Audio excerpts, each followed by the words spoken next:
Now you're very welcome along to the Huddle Breakdown, a very special live version of the Huddle Breakdown. And a call here with you in the company of Juco James and Alan Morrison. We're going to be doing something a little bit different today. The season's over. There was no point in the midweek game against St. Johnstone. There's no point in the game against Hibs this weekend. So we're going to do is we're going to choose our player of the year, our young player of the year, our most improved player of the year, which is going to be an interesting one. I'm not going to lie to you, and our goal of the season. Alan, James, how are you getting on? Yeah, good, thanks. Hanging in there. Hanging in there. I think we're all hanging in there at this stage of the season. Listen, a lot happened with Celtic over the last couple of hours, 24 hours last week. A lot with the fans, a lot with the board, a lot of protests. We're not going to talk about that. We're not going to talk about it on the podcast because we said at the start of this podcast that we weren't going to get involved in that kind of conversation, that we're purely going to be on field pitch football analysis. So that's what we're going to stick with tonight. We're going to plow through it and get to our player of the year, our season, end of season awards is what we're doing tonight. So I guess we'll start with player of the year. David Turnbull got the player of the year from the fan vote on Twitter, and I'm not surprised that he got that. He would have been up there with one of my choices. But Alan, I guess you have done a bit more of an analytical dive into this, so I'll let you go first with your choice of player of the year. Yeah, so this is really hard, to be fair. Not, in some ways it would be bad if there was one individual that was so far ahead of everyone else, but actually it's probably the opposite case. Let me cut to the chase then. So first of all, I looked at defenders, looked at defensive players, and some interesting takeaways in doing that analysis is that, surprise, surprise, virtually every player has actually their performance from a purely defensive actions perspective has regressed from last year, almost by the same kind of factor. If you sort of plot it on a graph, if you like, and if you look at the players that have come in, Duffy actually his defensive stats in and of themselves are kind of okay. They're broadly synonymous with Simunovic last season. But of course, his error rate was just out the window, so he's not really a candidate. And then if you look at the other kind of new entry into the defensive setup would have been Welsh, but Welsh is really his defensive stats kind of trend quite well below the more established players. So that all goes to show really that we miss Julian so much. He really was our top defender. And everyone's performance, I think, has suffered because of that. So he's one of those that fits into the, almost the sort of player of the year by not playing category. If you see what I mean? Same as Forrest, probably. If you look at the other defensive players, are there any candidates there? Well, again, interestingly, Kenny probably just about outperformed Bauer from last year. If you want to make that comparison. And as far as Laxalt is concerned, we would have as well to have kept Bolingoli because his defensive numbers were broadly the same. So Taylor's kind of regressed quite badly from a defensive perspective. And Frimpong obviously left mid-season, and his defensive numbers went backwards about the same rate as everyone else's. So I'm not really seeing any kind of candidates in that one. When you look at this sort of attacking and creative metrics, are there any standout players there? The short answer is no. And there's actually some quite interesting things that I found. There's one player who topped the charts in like four key attacking metrics. Let me see if you can guess who it is. He had the overall highest, what I call attacking threat score, which is an aggregated set of metrics that I think is bespoke to me.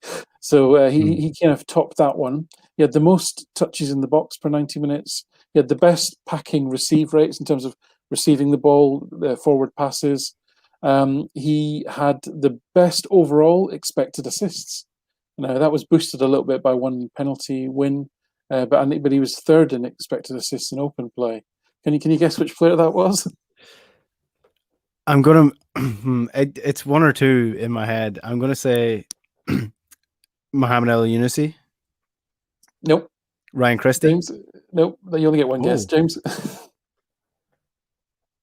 You're on mute, James. Here we go. We're doing this live. I'm trying to shield against the dog factor. My guess would be Edouard. I mean, that's... No, it's a Jetty, no? Right? Jetty, right. Limited number. So no, Yeti's had limited minutes, but it's so frustrating because if you see how well, he's done on some of the absolutely key attacking metrics, you sort of think, well, why couldn't we have had more of that? But I'm not going to pick Yeti as my player of the season. But I just throw that in as to how tricky this has been to actually pick one. Turnbull, I know he actually won it, right, on the Celtic official player of the season. But he even with his set piece ability, he was only third in overall expected assists. And actually, when you take out that and just look at open play, he was only fifth. So if you looked at pure output and pure attacking numbers, and you removed all context from what you were looking at and forgot about last season, then you'd vote for Edouard, because he's clearly the most talented player Celtic. Even a barely interested Edouard has still posted the best overall attacking numbers. But again, are you really? I'm not really going to go with Edouard, because he looked like he couldn't be bothered half the time. Mm-hmm. So from a creativity perspective, it's a real mixed bag. Rogic actually had the best open play expected assists, but he hardly played. Turnbull had the best outputs from set play. Frimpong was miles ahead in terms of progressive runs. McGregor had the best progressive pass stats in the squad. And then Taylor also rates quite highly in some of these, but only against poor opposition. And then if you look at the strikers, again, a player that you wouldn't expect, Griffiths, he maintains a certain level of threat, and his expected goals and expected assists together very rarely gets below about 1, which is pretty high. But again, what's he actually done over the season? Not a lot. So what do we make of all this? So I suppose, I think Turnbull probably won it because he had the advantage of not having played last season to compare against, and therefore he couldn't evidence that he'd actually gone backwards. And I suspect that had a lot to do with it. But the player that I'm actually going to vote for is the one who was one of the few whose numbers actually improved. And he made a telling contribution and meaningful contribution throughout most of the season, and that's Elyounoussi. Now, he probably wasn't considered because he's a lone player, and it's actually quite embarrassing if you have a lone player win your Player of the Year award. But he actually improved. His overall scoring contribution went up from about 0.86 to 0.92, so quite modest. And his expected scoring contribution went up modestly as well. But he overperformed in both seasons, which means he's either quite better than the average and quite good, or lucky, or both potentially as well. So by dint of the fact that he at least improved and actually made quite a good contribution to actual goals and assists as well, then that's where my vote would go. And I'm sorry that was all very convoluted, but I thought there was quite a lot of interesting things there as to why this is a really hard decision. Yeah, no, there's loads in there, and one of the interesting things is about the stats comparison is that you can actually see the same stats and come to a different conclusion. So I'm interested to hear James's opinion on this, and if he came to a similar conclusion or a different one. I think that all of these kind of most valuable player of the year type of things are fun because they introduce so much subjectivity, and there's different schools of thought in these things, right? So there's who contributed the most relative to making the difference between wins and losses. Who was somebody that offered perceived intangibles, leadership, that kind of thing. You get in all kinds of confirmation bias, as Alan suggested, comparing season over season, players that don't have that anchoring that influences how people think.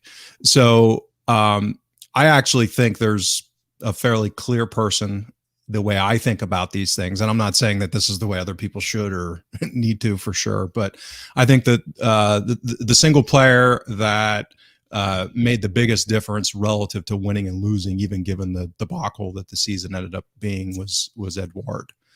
And to Alan's point, it's hard to read people's minds and to really understand where they're at psychologically and effort levels, that kind of thing.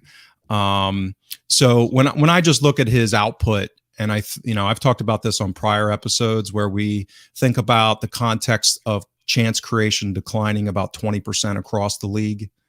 And a good chunk of that's probably systemic relative to, the lockdown, the pandemic, the fixture congestion.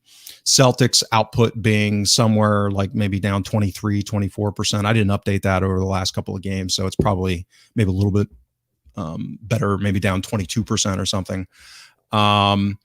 So when I look at Edouard's output relative to that, he's down in the league maybe about 14-15% as far as XG, non-penalty XG. But if you look at across competitive games, basically everything but the early season friendlies, he's pretty comparable on the XG side, the non-penalty XG side. Now, again, this is through Y-Scouts. Allen's model might be a little bit different, but I'd be surprised if it's dramatically different. I've got his aggregated expected scoring contributions. That's expected goals plus expected assists. So assists he's down quite a bit. XA is down quite a bit. It is. You're right. So he's down overall from about 1.2, which is kind of insane, really. So that's what we're saying is would be expected to have contributed 1.2 goals and assists per 90 minutes, which is fantastic. And he was way ahead of anyone else in the squad last season. He's dropped down to just over 1, which is still fantastic. I agree with you. Yeti was a fraction behind him, actually, in the limited number of minutes he played. Interestingly. Yeah. So I think that is still by far the best output in the league, for example. Sorry, James, that's across all games. That's SPFL, Europe, everything, right? So he's maintaining that level in all the European games as well. Yeah, and that's I think that so what I did is I went back and I just looked at the games since Kennedy's come in and did some per 90s on that, and magically he's back up to 1.14 in total scoring contribution per 90 under the Kennedy tenure, and again that's relative to. And I don't think he played in Falkirk, so I don't think Falkirk's in his sample.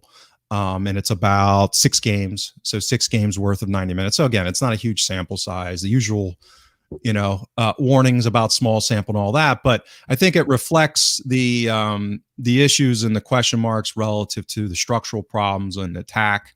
Some of the things that I think Kennedy should get credit for relative to, addressing some of the patterns of play and kind of the coherence in movement and system that took place under his tenure, and I think Edouard to a significant degree benefited from that, like a lot of the other. And that's the other thing I think it probably also applies to Elyounoussi. I mean, if you look at his output, his averages for the season because of his relatively lower minutes, the explosion that he's had under Kennedy.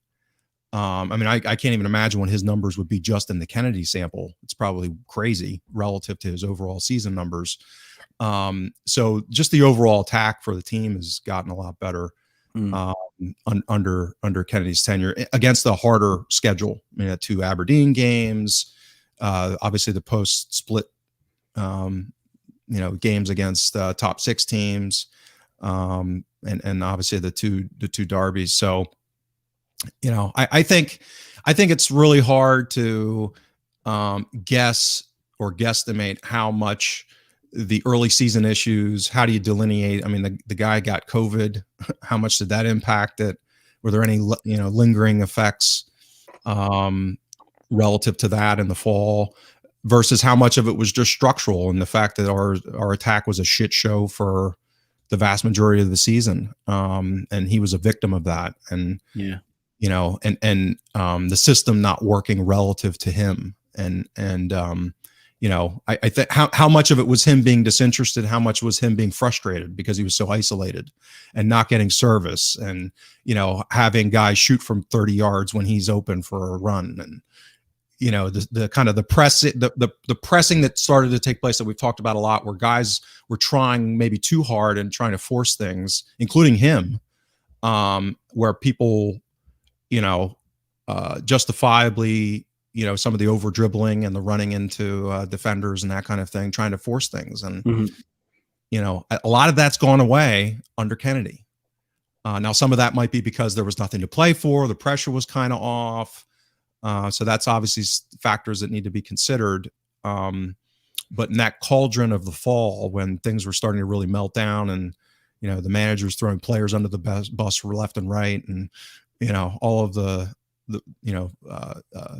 players are getting stuff thrown at their cars in November or whenever that was. I mean, it was a tough environment. Yeah. So I think it's tough to delineate all of these things. So if you just look at his overall contribution, that's why I went with him. I think El Yunusi is a reasonable candidate. I think the issue for him, and again, this comes back to philosophically on these types of things, he didn't play that much, which is an indictment of the leadership of the club, which is insane that he wasn't a main piece to build around this season if they were bringing him back, given his quality. So I don't have an argument with that one. I think it's a reasonable one. I think Edouard is a reasonable one. Probably the least reasonable to me is Turnbull, which is unsurprisingly the one that the fans ended up picking. Not that he had a bad season or that he's a bad player, but as Alan said, his output has been good, but nothing spectacular. Yeah, I'd buy into Alan's theory that it is because he had no decline from where he was last season compared to the other players. Odsonne Edouard is an interesting one because there's so much going on with that, and it's one of those stories like Mr. Dembele's that we'll find out the full truth once he's gone from the club about what was really wrong.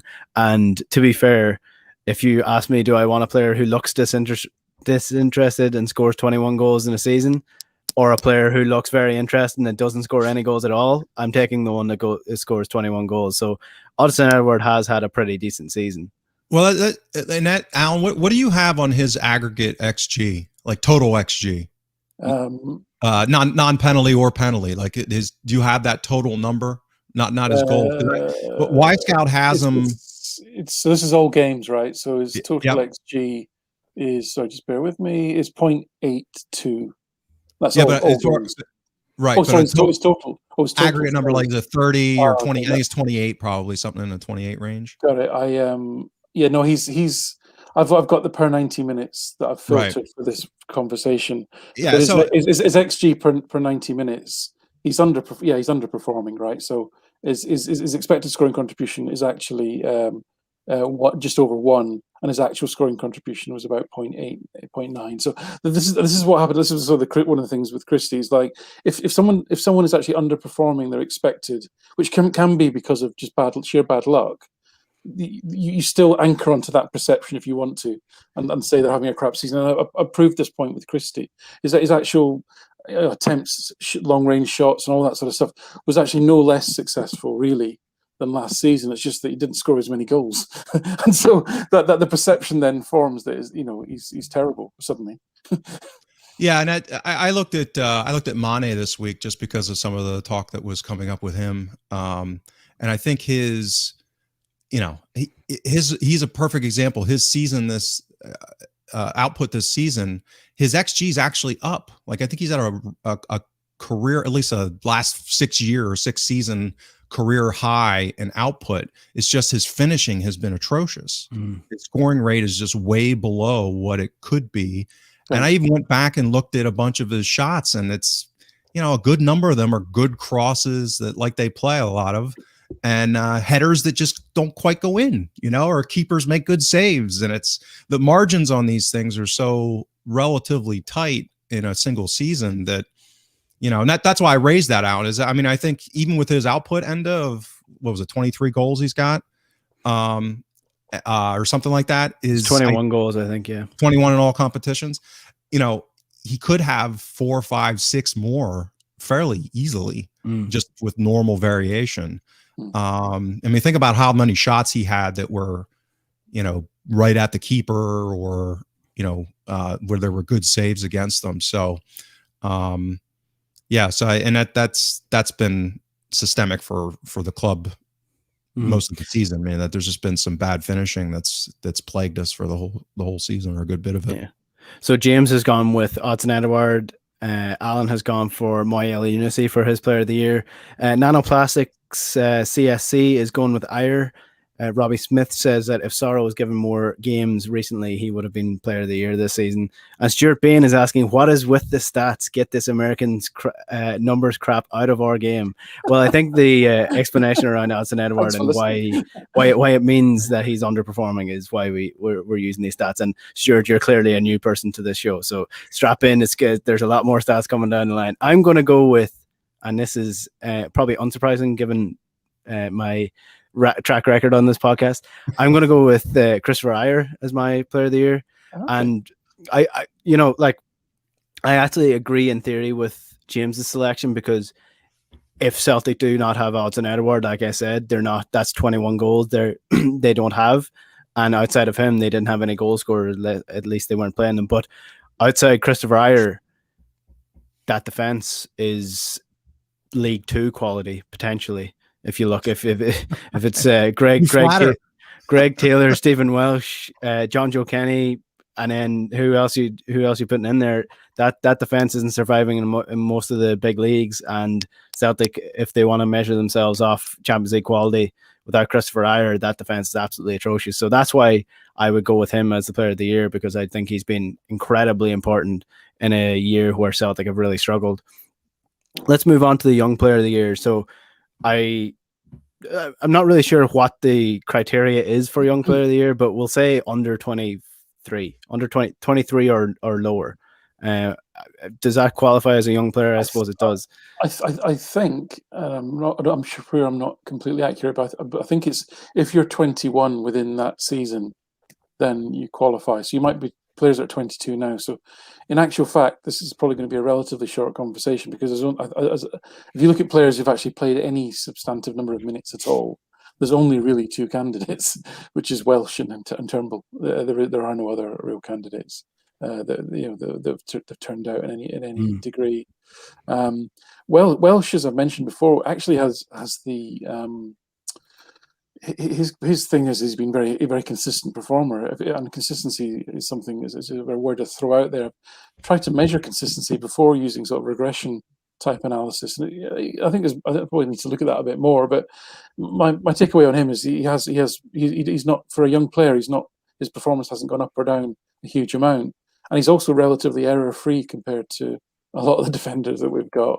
But his basic defensive numbers, the critical metrics that I use to assess defenders, which I think when you map that, and it matches the eye test pretty well, he would be ranking sort of just slightly below the middle class, what I call the middle class of recent Celtic central defenders. So think of the likes of your Simunovic's and your Sviatchenko's and your Boyata probably slightly above that. But Welsh should be low, and it's all down to his relative weakness in aerial challenges. Because on the ground, he's relatively strong, he's decent, he keeps the ball well, he doesn't give it away, he's relatively error free, but he just loses a lot of aerial challenges, and that brings his metrics down a fair bit, which again may not be an issue it may not be an issue in European football, but it was certainly an issue in Scottish football in terms of losing those types of challenges. But having said that, I think there's still a lot for him to be pleased about in terms of his performances. But the other candidate, Turnbull, I think at the other end of the pitch, I think I've covered a lot of his kind of key stats as well. He did have the sort of highest overall scoring contribution in the squad, and I think 0.64 goals and assists per 90 minutes is a very good output for a young midfielder, really.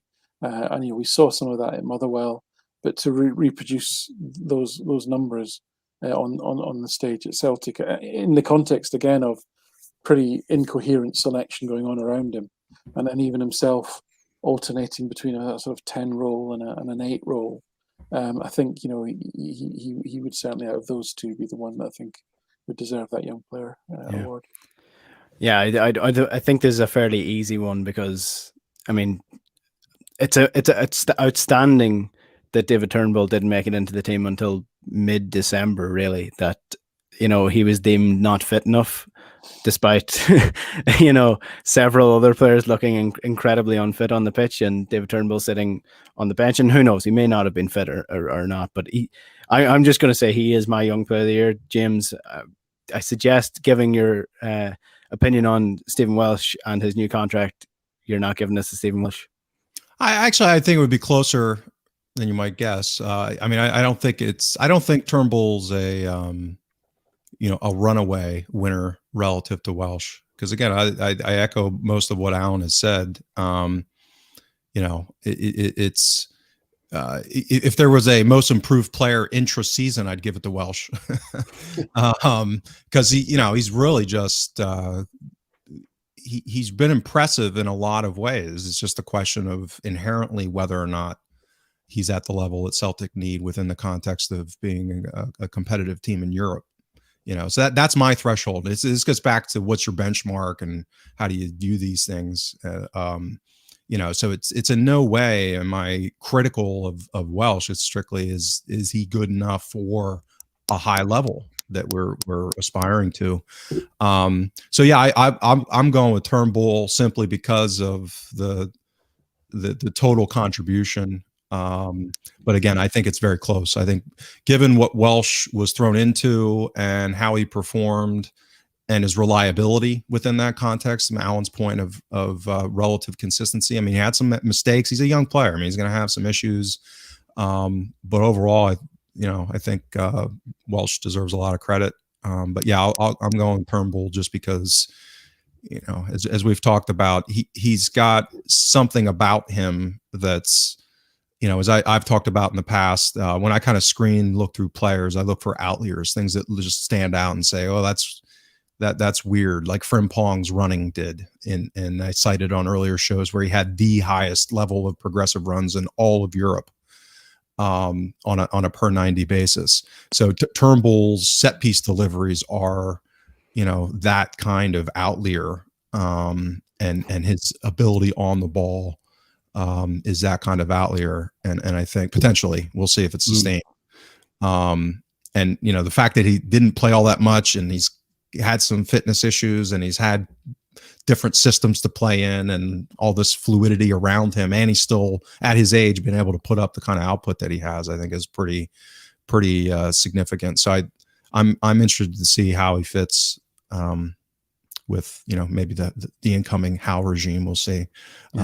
Maybe next week we shall see. Hopefully we might have news on that in the next week or so. I feel like I've been saying that for the last 3 months, 4 months.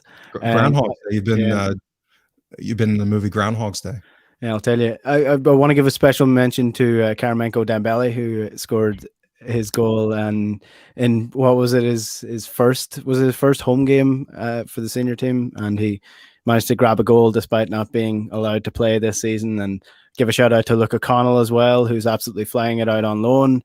It's just a pity that we didn't get to see them all that often this year for Celtic. So it would have been nicer to see if there were 4 to 5 different, and I do think Celtic should be setting the standard that they should have 4 to 5 different young players who are battling it for the Young Player of the Year award, because I mean, there were how many dead rubber games that they were playing Lee Griffiths off the bench where they could have been playing Dembele or somebody else in a different position.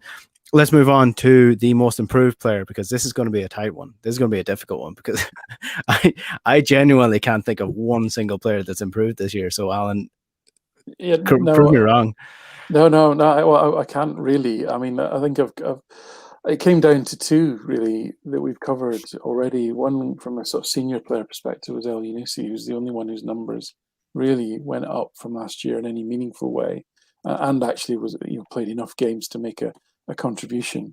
And then the other one would be as James just mentioned, would be Welsh, because really, although he was in and around the squad, no one ever really thought we'd end up with Stephen Welsh at centre back for a substantive part of the season. But such has been the litany of injuries at that position, as it always seems to be with Celtic, and then decisions to move others out on loan and so forth, that suddenly he's been thrust in, and so and I think he did play maybe 1 game last season, and actually right back, and I thought he looked steady enough, but without being amazing.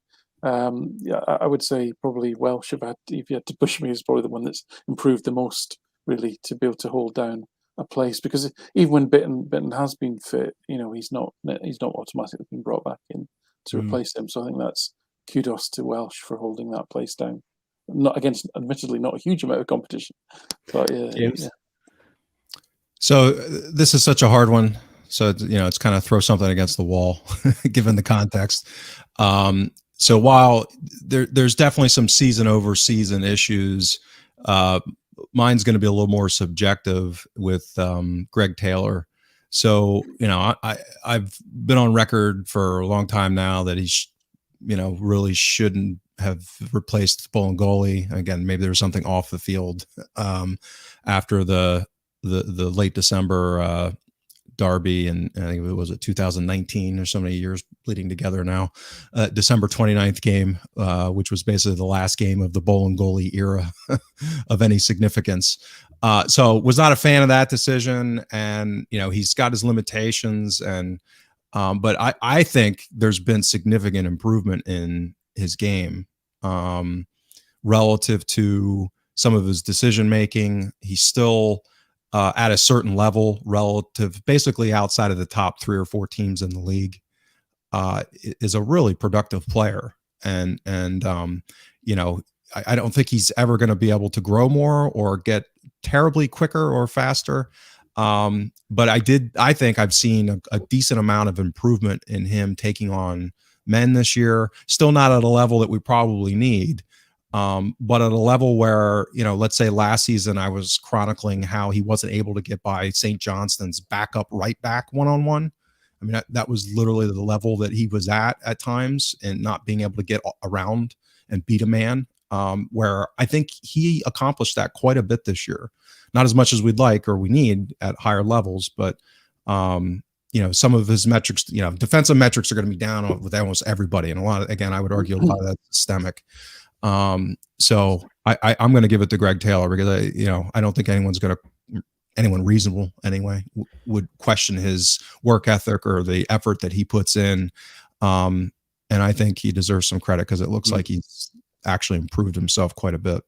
Yeah, I'd have Greg Taylor in the same sort of boat as Jesse Lingard in what Jesse Lingard is doing with West Ham right now, where you take him from the top club in the league. Obviously, Manchester United are not the top club in the league right now, but they're a super club, and you drop him down just a tiny little bit, and he stands out as a really, really good player. And I think if you did that with Greg Taylor, if you took him out of the Celtic team and put him into a Hibs side or a St. Mirren or a Livingston or someone like that, he would stand out as one of their best players.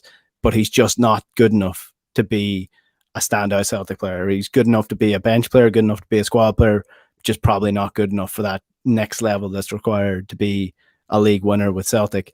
I will go with Stephen Welsh as well, because again, young lad thrown into a really difficult situation in a really difficult season in the position where Celtic have struggled the most. And I think he held himself well as you would expect for a player of his age to hold himself. And again, he may not be good enough. We may find out in the next couple of years, but I do think he held himself quite well in the games that he was in. Especially, I mean, there was the Derby game, I think might have been his first or second game, and he was thrown straight into it, so did quite well. I think Stephen Welsh is deserving of the most improved player of the year. We'll finish off with the goal of the season. Now, this is all competition, right? Because I've chosen mine outside of the league. Who wants to go first here? Because Alan, I give you the first pick in the last couple of rounds, so I'll give James the first pick in the goal of the season. Yeah, so just to prove that I can be conformist, I am going to go with Soros, and it's not. This is more qualitative than any kind of analytical thing. I just found it absolutely delightful, not only from how he reacted, the sheer joy that took place.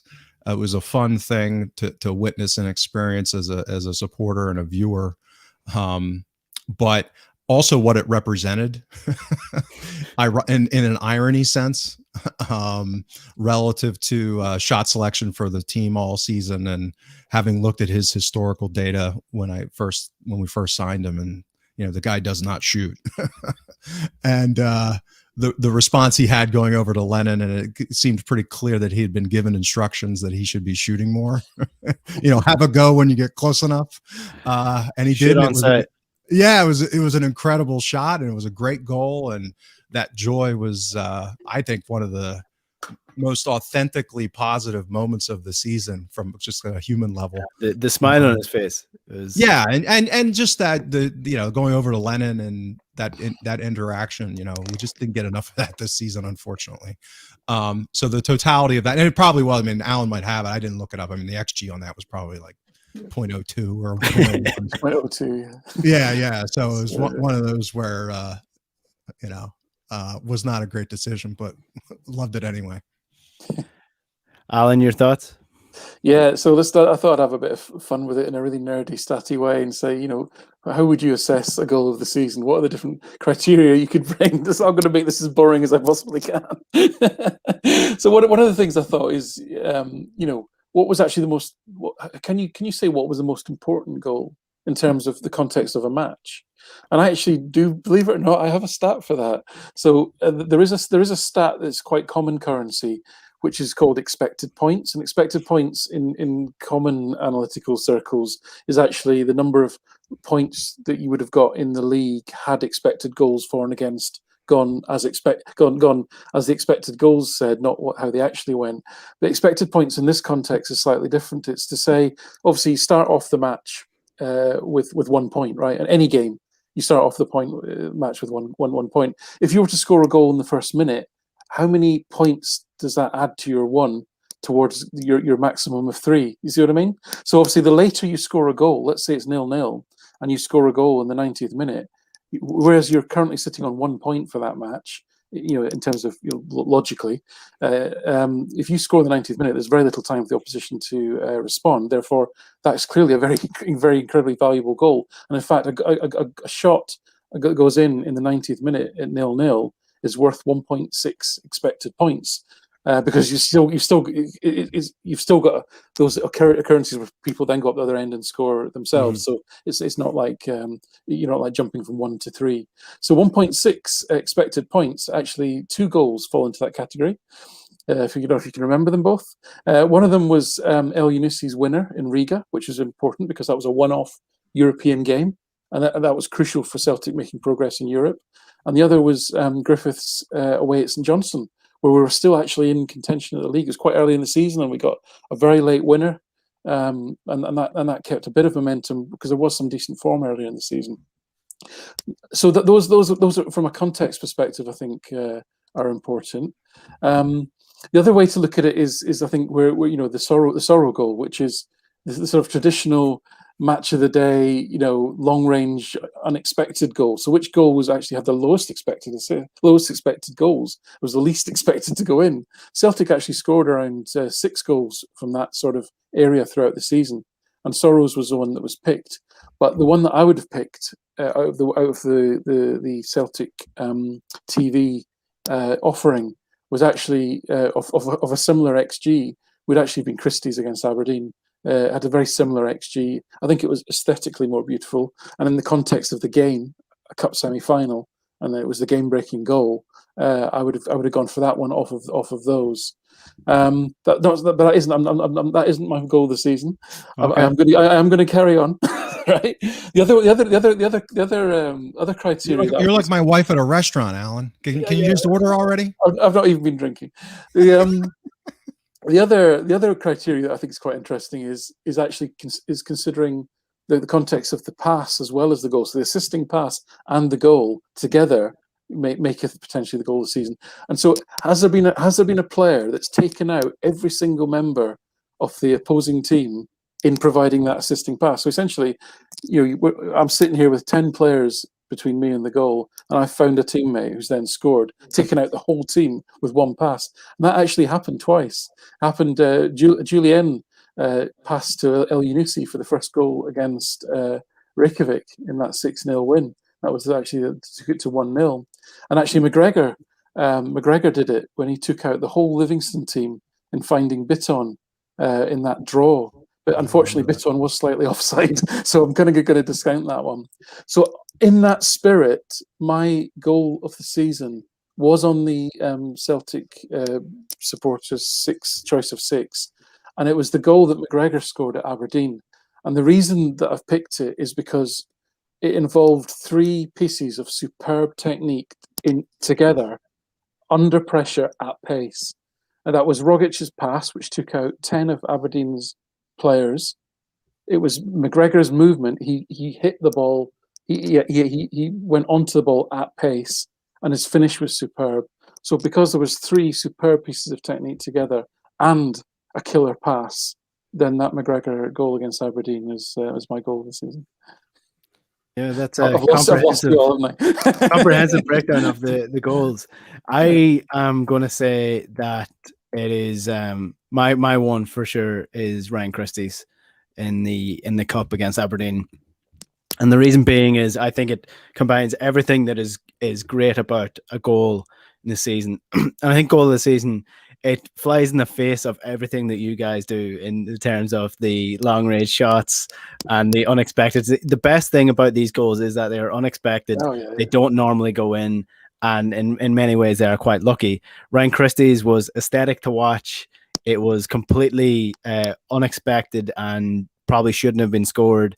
And it meant something. It really was an important goal because without that goal, Celtic don't go on and secure the quadruple treble. So it was a hugely important goal for Celtic. And as much as some people want to whitewash the importance of that quadruple treble, the quadruple treble is an insane thing to do. It's an insane achievement for any club to do in any league. So I think it's quite difficult to do as well. It is. It seems like it is. It's almost as if it's difficult enough to actually secure all 3 trophies. And I mean, people have tried to whitewash dominant teams for years. People are still trying to tell me that the United 99 treble winning team weren't all that great. I had an argument actually with my friends about the United team because they said that David Beckham, they said Paul Scholes, and they said Ryan Giggs were all overrated. So that means that 3 out of the 4 treble winning midfield were overrated as players. So what a coincidence that is.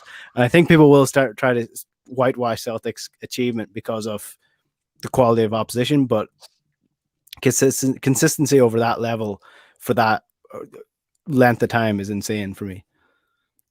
Agreed. I want to interject something relative because it is a goal that I think doesn't get discussed too much, and I think it's an interesting question relative to a theoretical alternate history, which is if Elyounoussi doesn't score that goal against Riga, that very possibly ends up in penalty kicks, and if Celtic do not win that game and do not qualify for Europe at all, what would have happened relative to Lennon's tenure, relative to the financial implications of that and the transfer window.